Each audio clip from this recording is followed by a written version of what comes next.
अगर मैं आपसे कहूँ स्टॉक मार्केट में प्राइस हमेशा सच नहीं बोलते तो शायद आपको यकीन नहीं होगा, क्योंकि हम में से ज़्यादातर लोग चार्ट खोलते हैं, कैंडल देखते हैं, ट्रेंड देखते हैं और ट्रेड ले लेते हैं। लेकिन मार्केट में एक ऐसी चीज़ है जो कई बार प्राइस से पहले आपको बता देती है कि मूव असली है या नकली, मूव उसमें आएगा या नहीं आएगा।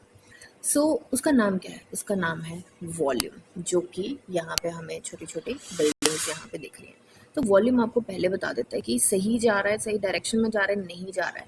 और आज की वीडियो उसी के लिए है और यहाँ पे हमें वॉल्यूम सारा कैसे देखना है, कैसे सीखना है, फेक ब्रेकआउट है, सही ब्रेकआउट है, क्या हो सकता है, किस तरीके का मूव आ सकता है, वो हमें पहले पता चल जाएगा। नमस्कार, स्वागत है आपका हमारे यूट्यूब चैनल में द शेयर शिक्षा में। अगर आप स्टॉक मार्केट में बेसिकली उसको शुरुआत से सही तरीके से सीखना चाहते हैं तो हमारी एक लर्निंग सीरीज़ है और हर वीडियो आपके लिए एक बिल्डिंग ब्लॉक होगा उसका।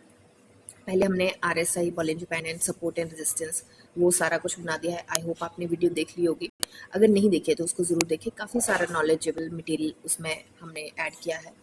अब आज उस पज़ल का एक बहुत ही ज़्यादा ज़रूरी हम हिस्सा समझेंगे जिसको हम वॉल्यूम एनालिसिस कहते हैं, जिसकी लैक ऑफ नॉलेज से बहुत सारे ट्रेडर्स जो हैं अपना पैसा खोते हैं मार्केट में, क्योंकि कई बार सही चार्ट देख के भी लोग गलत ट्रेड लेते हैं। और इसकी सबसे बड़ी वजह होती है कि उन्होंने सिर्फ प्राइस देखा है या कुछ और चीज़ क्या है, बेसिकली वॉल्यूम उन्होंने मिस कर दिया है। तो यहाँ पे ये चीज़ देखनी बहुत ज़्यादा ज़रूरी है। तो बेसिकली सबसे पहले हम देखेंगे कि वॉल्यूम जो है वो होता क्या है, वॉल्यूम करता क्या है। तो वॉल्यूम एक बहुत ही सिंपल सी चीज़ है, एक बड़े सिंपल तरीके से समझते हैं। यहाँ पे समझते हैं कि वॉल्यूम को बेसिकली हमें थोड़ा सा गलत बताया गया है। वॉल्यूम हमें कभी नहीं बताता कि प्राइस ऊपर जाएगा या नीचे। वॉल्यूम सिर्फ हमें एक चीज़ बताता है और वो ये है कि मूव जो भी है, चाहे ऊपर का मूव है चाहे नीचे का मूव है, उसकी स्ट्रेंथ क्या है उसकी, वो बताता है। अब एक एग्जाम्पल लेते हैं। सोचिए अगर 10 लोग मिलकर एक गाड़ी को धक्का देंगे तो गाड़ी आगे जाएगी, लेकिन अगर उसी गाड़ी को सिर्फ एक इंसान धक्का दे रहा है तो उतनी आसानी से गाड़ी आगे नहीं जाएगी। हो सकता है हिले भी ना मार्केट वो गाड़ी। तो मार्केट में भी वही लॉजिक लगता है यहाँ पे। प्राइस मूव जो है गाड़ी है और वॉल्यूम उसको धक्का देने वाले लोगों की संख्या है कि कितने लोग उसको मिलके धक्का दे रहे हैं। जितनी ज़्यादा पार्टिसिपेशन रहेगी, जितने ज़्यादा लोग इस गाड़ी को धक्का देंगे, उतनी जल्दी से ये गाड़ी आगे बढ़ेगी। जितने ज़्यादा लोग इन्वेस्ट करेंगे स्टॉक में, उतनी जल्दी स्टॉक ऊपर जाएगा। एक सिंपल सी चीज़ है, ठीक है। और यहाँ पे अब देखते हैं कि यहाँ पे फेक और सही ब्रेकआउट को जानना हमें कैसे है।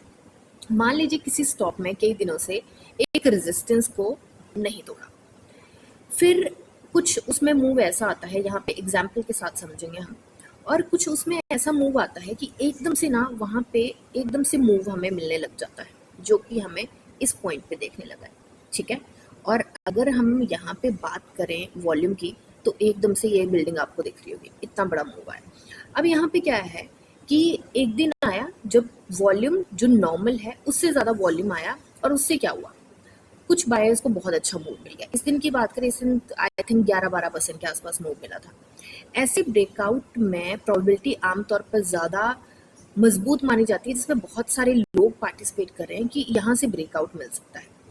और अगर हम रेजिस्टेंस की बात करें तो कहीं ना कहीं हमारी ये रेजिस्टेंस थी जिसको हमारी ये वाली रेजिस्टेंस थी जिसको इसको ब्रेक करना था, और इसकी क्लोजिंग जो दी थी वो उससे ऊपर ही दी थी।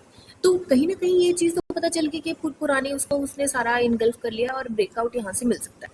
अब यहाँ पे गारंटी किस चीज़ की नहीं है, क्योंकि वॉल्यूम आज आया है, कल क्या ये वॉल्यूम सस्टेन रहेगा? हो सकता है ये स्टॉक किसी प्राइस सेंसिटिव ऐसी कोई न्यूज़ आई हो उसकी वजह से बढ़ा हो, कोई गवर्नमेंट की पॉलिसी हो उसकी वजह से बढ़ा हो, कोई रिजल्ट आया हो उसकी वजह से बढ़ा हो, कोई ऐसी इस चीज़ को लेके कोई वॉर की, जो कि अभी राइट टाइम अभी इस टाइम पे चल रहा है वॉर एंड एवरीथिंग, तो कोई ऐसी आ गई हो कि वॉर में अब सीज फायर हो रहा है और अब सारी चीज़ें सही हो जाएंगी, उम्मीद हो चीज़ें सही होने की, उसकी वजह से आया हो। तो इस चीज़ में गारंटी क्या है कि सस्टेन करेगा? गारंटी देता है आपको आपका वॉल्यूम, ठीक है। और वॉल्यूम कैसे देगा? आज तो यहाँ पे वॉल्यूम काफ़ी अच्छा खासा आ गया, राइट, इस मूव पे, पर कल वॉल्यूम क्या रह रहा है? अगले दिन का अगर हम देखें, इसको करते हैं हम थोड़ा सा जूम। अब हम अगले दिन का अगर वॉल्यूम यहाँ पे देखें तो यहाँ पे हमें मूव क्या मिला, हमें यहाँ पे हैमर मिला, और यहाँ पे वॉल्यूम क्या रहा है, यहाँ पे वॉल्यूम अच्छा नहीं रहा है। इसका मतलब ये फेक ब्रेकआउट था, और यहाँ पे मैं लगा के भी चली हूँ कि ये फेक ब्रेकआउट है, ये सही ब्रेकआउट नहीं है, और यहाँ पे ही बहुत सारे लोग फंसते हुए नजर आते हैं। अब यहाँ पे एक चीज अच्छी होगी कि ये फेक ब्रेकआउट तो मिला, हालांकि फेक ब्रेकआउट था, यहाँ पे वेट हमें जरूर करना पड़ा। उसके बाद अगर किसी ने नीचे लिया होगा तो नहीं पता कि जाएगा नीचे नहीं जाएगा। अब यहाँ पे थोड़ा सा सपोर्ट था तो ये सपोर्ट लेके ऊपर चला गया, बूम मिला, फिर उसके बाद ये नीचे गया, और फिर उसके बाद साइडवेज गया, राइट। अब साइडवेज जाने के बाद इसने मूव हमें कब दिया है, कितने टाइम के बाद दिया, लेट्स सी। नवंबर में इसने हमें अक्टूबर में इसने फेक ब्रेकआउट दिया था, और नेक्स्ट सितंबर में इसने ढंग का मूव लिया है। तो जिसने लिया होगा वो तो 1 साल के लिए फंस गया ऑलमोस्ट यहाँ पे। तो ये फेक ब्रेकआउट था, और इसको पहचानना कैसे है, वॉल्यूम के साथ पहचानना। अब यहाँ पे लेते हैं हम सही ब्रेकआउट का एग्जाम्पल। सही ब्रेकआउट कैसे है, यहाँ पे आपको इस पॉइंट पे वॉल्यूम मिला, कुछ आपको बहुत ज्यादा कंफर्मेशन नहीं मिला। फॉर एग्जाम्पल आपने वॉच लिस्ट में रख लिया क्योंकि न्यूज चल रही है, कुछ है। यहाँ पे अगर आपने देखा होगा, यहाँ पे आपको मूव मिला जो कि पुरानी वाली रेजिस्टेंस है, इसने इस रेजिस्टेंस को ब्रेक किया था, सपोर्ट बनाया था। तो अब यहाँ पे एक चीज चेक करते हैं, जो कि मैंने दूसरी वीडियो में बताया है, सपोर्ट एंड रेजिस्टेंस की वीडियो में, कि चेक कैसे करता है। अब यहाँ पे थोड़ा सा इसको हम ऐसे करते हैं, और इन दोनों ड्राइंग्स को हम ओके बाद में मिटाते हैं क्योंकि हमें ज़रूरत पड़ेगी। थोड़ा सा इस तरीके से करते हैं। अब हम यहाँ पे देखते हैं, ये हमारी रेजिस्टेंस थी, और ये पीछे से ही हमारी कुछ इस तरीके की इस पॉइंट पे रेजिस्टेंस चली आ रही है। थोड़ा सा इसकी वो नहीं है सेट, में थोड़ा सा यहाँ पे वो लेती हूँ। ये वाली हमारी रेजिस्टेंस थी, और ये पुरानी हमारी रेजिस्टेंस चलती आ रही है, राइट। तो मैंने ये चीज़ पहले समझाई थी कि जब भी कोई ब्रेकआउट होता है तो यहाँ पे हमें देखने को मिला कि ब्रेकआउट हुआ, वो रीटेस्ट करने जरूर आएगा, और रीटेस्ट करके अगर वो ऊपर जाता है, यहाँ पे तो चलो हमें कंफर्मेशन भी मिल गई थी। अब कंफर्मेशन के बाद की बात करिए, अगर वो रीटेस्ट करके ऊपर जाता है तो उसने पुरानी जो रेजिस्टेंस को है वो सपोर्ट में कन्वर्ट कर दिया है, और इसको कहते हैं हम पोलैरिटी चेंज। और पोलैरिटी चेंज एक बहुत स्ट्रांग मूव होता है, नीचे के लिए भी वो माना जाता है, बियरिश मार्केट में भी वही लागू होता है रूल, और बुलिश मार्केट में वही रूल लागू होता है। तो यहाँ पे ये ऊपर गया है, और इसने फिर इसको टेस्ट किया है, और उसके बाद हमें मूव मिला। यहाँ पे हमें वॉल्यूम की कंफर्मेशन तो मिली। अब यहाँ पे बहुत ज्यादा जरूरी है ये जानना कि अगर आपको लगता है आपने कैंडलस्टिक पैटर्न पढ़ लिया, चार्ट देख लिया और वॉल्यूम देख लिया, हो गया, नहीं, आपको आरएसआई भी देखनी है, आपको प्राइस जो न्यूज है वो भी देखनी है, आपको जो पॉलिसीज है, या कोई ऐसी न्यूज तो नहीं आई जिसकी वजह से सेंटीमेंट है, और सेंटीमेंट की वजह से हमें मूव मिल रहा है, पर सेंटीमेंट डाउन भी तो जाएंगे। अगर डाउन गए तो पुल बैक मिल गया और फिर हम फंस गए, वो फेक ब्रेकआउट हो गया। तो उन सारी चीजों का ध्यान रखना है। अब यहाँ क्या सिनेरियो हुआ, यहाँ पे आप देखते हैं हमें कि कंफर्मेशन कैसे मिली है, क्योंकि हम आज वो पढ़ रहे हैं, बाकी सारी चीजें मैं दूसरी वीडियो में एक्सप्लेन कर चुकी हूँ। तो यहाँ पे एक तो पोलैरिटी चेंज का केस हो गया, दूसरे यहाँ पे हमें वॉल्यूम आया। तो हमारा लेट्स सी, इस कैंडल पे वॉल्यूम हमें थोड़ा ठीक ठाक देखने को मिला, और उस कैंडल के बाद हमें कुछ उतना ज्यादा वॉल्यूम नहीं देखने को मिला। फिर जब वॉल्यूम आया तो कंफर्मेशन जो हमें मिली है, कंफर्मेशन हमें इस कैंडल पे नहीं मिली है, या इस कैंडल पे नहीं मिली है, कंफर्मेशन हमें इस कैंडल पे मिली है, क्योंकि उसके बाद वॉल्यूम जो है उसको बिल्कुल ऐसा नहीं रहा है कि बिल्कुल उसी तरीके का रहा है, बिल्कुल सेम रहा है, बट सस्टेन करता हुआ कहीं दिखा है। और हमें वहां पे मूव का भी पता चल गया था कि पहले ही इसने यहाँ पे ब्रेकआउट दे चुका है, इस एरिया को ये टेस्ट कर चुका है, पोलैरिटी चेंज हमें देखने को मिल चुका है, और उसके बाद हमें काफी स्ट्रॉन्ग मूव देखने को मिला है, राइट। तो एक और एग्जांपल लेके चलते हैं, एंड उसके बाद हम थोड़ी सी कुछ चीजों को ध्यान में रखेंगे। एक एग्जाम्पल मैं यहाँ पे लेके चली हूँ, एंड ये भी स्टॉक काफी टाइम तक फंसा है। तो यहाँ भी क्या सिनेरियो हुआ, यहाँ पे भी वॉल्यूम आया, यहाँ पे भी मूव मिला। मूव मिलने के बाद क्या हुआ, ये स्टॉक नीचे गया, फिर ऊपर गया, फिर नीचे गया, और ये साइडवेज ऐसे फंसा हुआ, और उसके बाद साइडवेज चलता रहा। तो यहाँ भी क्या सेम चीज हुई है, यहाँ भी पहले हमें यहाँ पे वॉल्यूम देखने को मिला, नेक्स्ट डे वॉल्यूम नहीं देखने को मिला, और उसके बाद तो काफी कम हो गया, उसके बाद बिल्कुल डेड हो गया वॉल्यूम। तो ये चीज देखनी है। अब यहाँ पे मैं एक बहुत सिंपल सा इंडिकेटर लगाऊंगी, जो कि मैं डिटेल में नहीं समझाऊंगी, पर मैं ये बताऊंगी कि वो किस तरीके से काम करता है, बहुत सिंपल सा। अब यहाँ पे अगर हम देखें तो यहाँ पे आरएसआई का मैंने इंडिकेटर लगाया है, अब गलती यहाँ पे क्या करते हैं कि आपने वॉल्यूम का पढ़ लिया, आपको लग गया पता कि ओके ये वॉल्यूम तो मुझे समझ आ गया, बट सिर्फ वॉल्यूम का इंडिकेटर लेके चलोगे आप तो भी आपके हाथ कुछ नहीं लगेगा, फिर भी आप पैसा लूज करोगे। अब यहाँ पे एक बड़ी सिंपल सी चीज देखने को मिल रही है कि ये जो हमारी 60 की लाइन है, क्योंकि ये 40 to 60, 60 to 80 मैंने सेट किया, ये जो 60 की लाइन है इसको ब्रेक करके ऊपर सस्टेन नहीं कर पा रहा है। यहाँ पे क्या हुआ, यहाँ पे हमें इस पॉइंट पे हमें फेक ब्रेक, यहाँ पे ब्रेकआउट मिला, यहाँ पे 60 पे थी आरएसआई, आपने देखा कि 60 को ये आरएसआई की रेजिस्टेंस है, ये नहीं ब्रेक कर पा रही। यहाँ भी कंफर्मेशन लेना बहुत ज्यादा जरूरी हो जाता है कि इसको सपोर्ट कर रहा है ये या नहीं कर रहा है। यहाँ से क्या हुआ, हमें पुल बैक मिल गया और यहाँ से क्या हुआ, स्टॉक नीचे चला गया। तो ये चीज भी बहुत ध्यान में देनी जरूरी है।